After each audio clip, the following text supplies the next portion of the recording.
Coming up on this live Wednesday morning edition of Daily Iowan TV, black, white, and red all over. We tell you about the latest Iowa City Book Festival event.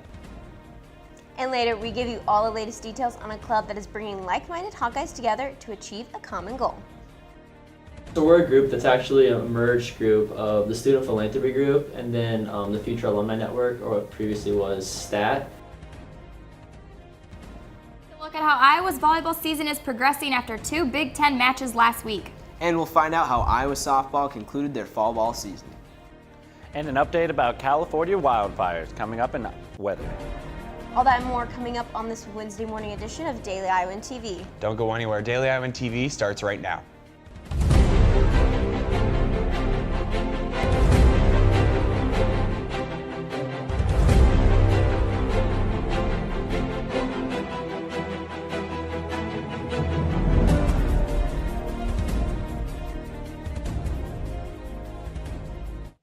Good morning and thank you for tuning in to Daily Iowan TV. I'm Mackenzie Cooper. And I'm Cole Johnson.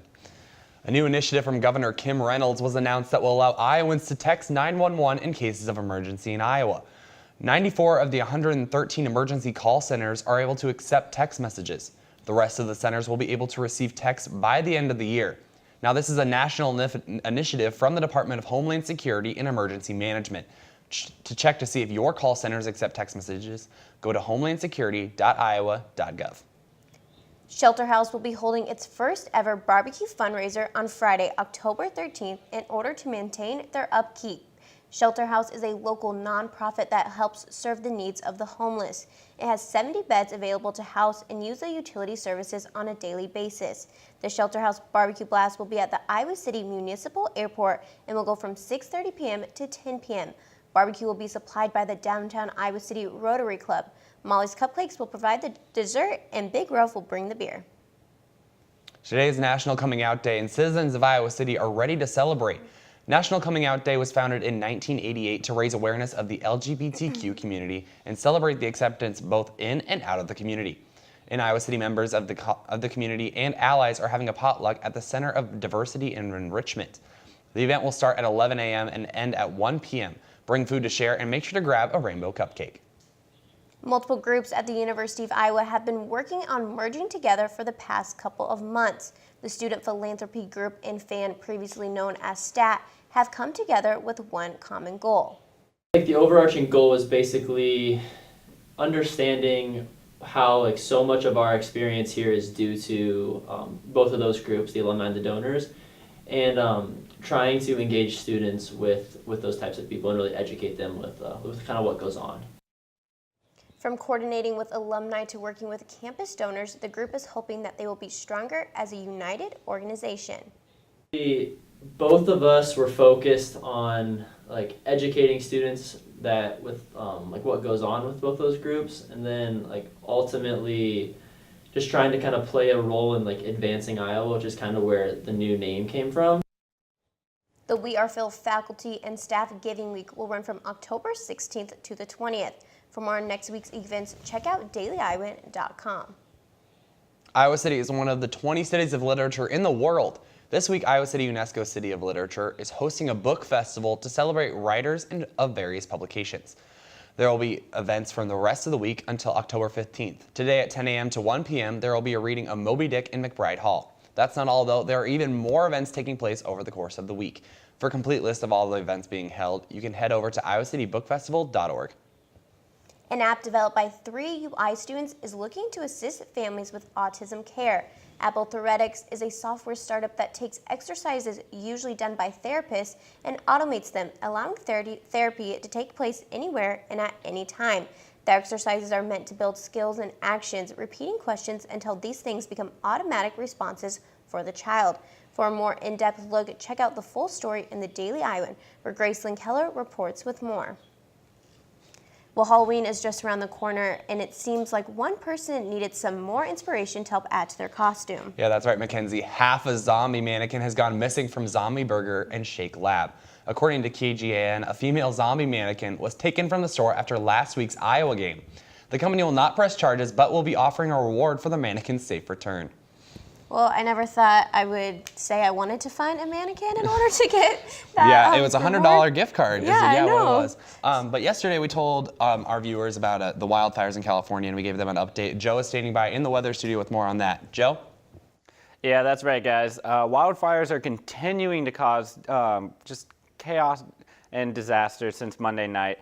At least 15 fatalities and more than 1,500 structures have been turned into char.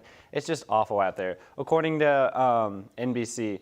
And behind me is just one of these houses that have been burnt down. Last night, the fire crews battled 17 larger fires with more than 20,000 people who had to flee from their homes due to these flames.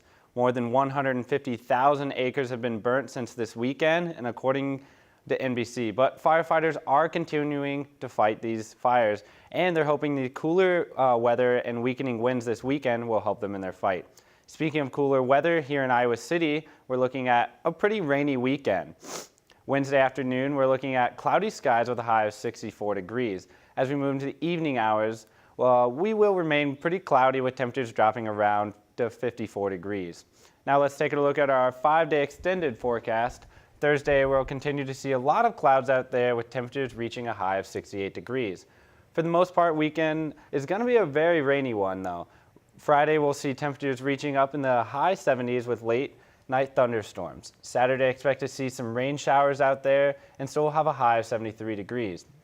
Once again, Sunday, expect to see some more rain with highs reaching in the low 60s. As we come out of the weekend on Monday, we're finally going to have a clear day with highs of about 65 degrees. And guys, that's your weather for the week. Back to you. Thanks, Joe. According to a press release from the City of Iowa City, the National Park Service has granted Iowa City Parks Recreation a grant of $157,000. This grant is in order to find a nature play area at the Riverfront Crossings Park. In the release, Parks and Recreation Julie Siddell stated, quote, Riverfront Crossings Park is quickly becoming Iowa City's showcase on the Iowa River. The addition of the nature play area is a unique feature that will invite families to play together, end quote. The park is slated to be open by 2018. Additionally, the release states that the park also has future phases that includes park shelters, restrooms, and boat access to the Iowa River. The University of Iowa Athletics Department announced yesterday that Athletic Director Gary Barta has been diagnosed with prostate cancer. Barta will be taking a leave of absence to undergo surgery and further treatment. Deputy Director Athletics Barbara Burke will be taking over Barta's position while he goes through the treatment. We'll give you updates from the athletic department as we learn more. Well, Cole, that's such a sad story, and I'm thinking of his family and friends as he continues treatment. As we all are. Let's toss over into the sports studio to learn more about what's actually going on in Hawkeye Athletics. Guys? First off, best wishes to Gary and his family for a quick and speedy recovery. Since Iowa was on their bye week, another team in the state is going to pick up the slack honoring the Iowa Children's Hospital. One Facebook post went viral, prompting the Iowa State Cyclones to turn and wave in the direction of the Iowa Children's Hospital during their game this weekend against Kansas. And I just have one thing to say, and it's probably the first time I'm ever going to say it. Well done, Cyclones. Well done. Sophomore goalkeeper Claire Graves of the Iowa Hawkeye women's soccer team won Big Ten Defensive Player of the Week for her 2 shutout performances against Maryland, where she had 5 big saves and 4 more against a 23rd-ranked Rutgers team. Iowa won both those games. The Hawks' next Big Ten matchup is in Bloomington against the Indiana Hoosiers on Thursday. The Iowa volleyball team is coming off a tough loss from number 4 ranked Nebraska, but they look to turn it around tonight against Indiana. Daily Iowan's Taylor Van Fleet has more. Iowa volleyball heads into Bloomington tonight, where they will face the Hoosiers, who have yet to get a win in the Big Ten. The Hawks won't be looking into that too much, though, as they know there is no win that comes easy in this conference. Every team in the Big Ten is really strong, playing on the road, especially a place like Indiana. They have a really great environment, and they're a team that's desperate for a conference win right now after a really hot pre-conference start in their season. They had a really good preseason. They've been struggling some in Big Ten play, so I think that's a really good opportunity for us to just capitalize on that and prove that we are the better team. They've been super competitive in league play. It's not like they're getting blown out. They just haven't quite scratched the W yet. So, we're expecting them to really bring everything they've got.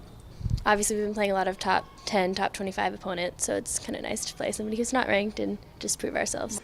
It will be a little bit of a relief for the Hawks to finally face a team who isn't ranked in the top 25, but that's why it's so important for them to go there and get the victory. Reporting for Iowa Volleyball, this has been Taylor Van Fleet with Daily Iowan TV Sports. The Hawks will travel to Bloomington to take on the Hoosiers tonight at 7 o'clock. The Iowa men's golf team hit the links in Evanston this past weekend for the Wyndon Memorial Classic. The Hawks finished 7th out of 15 teams with a 54-hole score of 850. Sophomore Alex Shockey led the way for the Hawks, finishing 5th with a final score of 2 under.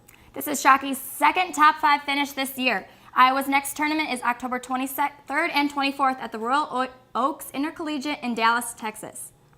Softball wrapped up their fall ball season this past weekend when they welcomed Northern Illinois to town for a doubleheader on Sunday. Game 1 was highlighted by NIU scoring 4 runs in the top of the 6th inning, leading to a 6-2 Husky victory. In Game 2, right after the Hawks could not get it going as Northern Illinois took that game 5-3. Here's what some of the team had to say about their transition into the offseason. I just told the young ladies there, we're in charge of our own destiny, and the way we're cruising is not going to benefit us in the spring. So we've got to figure out how to be great. Right now we're good in some areas, not so good in others. We've got to get a lot of people out of that dugout and healed so we can really get after it. And this offseason is a great time for us to grow. I think after this fall we've kind of found out like where we are and what we need to work on. So I think the girls are ready to get after it, whether it's at weights or working on defense or pitching or hitting or whatever it is.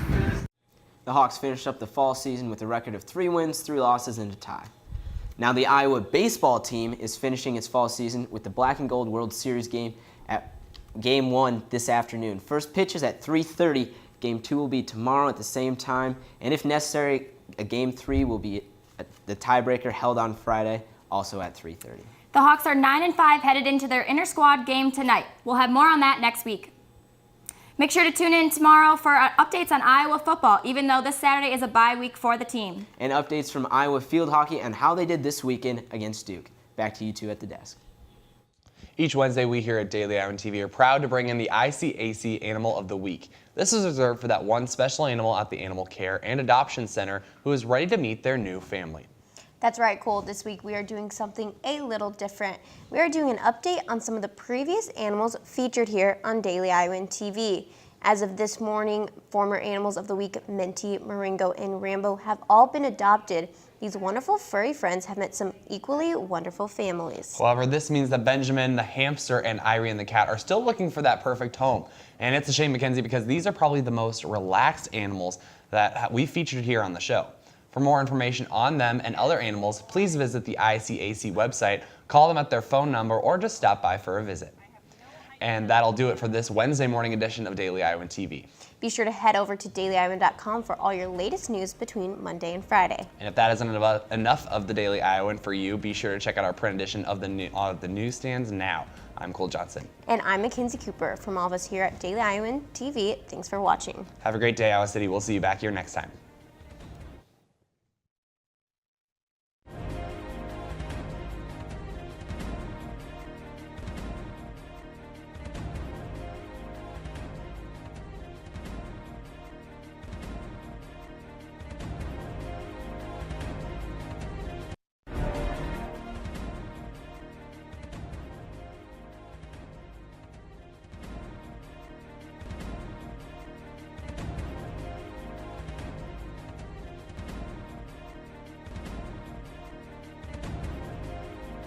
Breaking down barriers long before we knew they existed.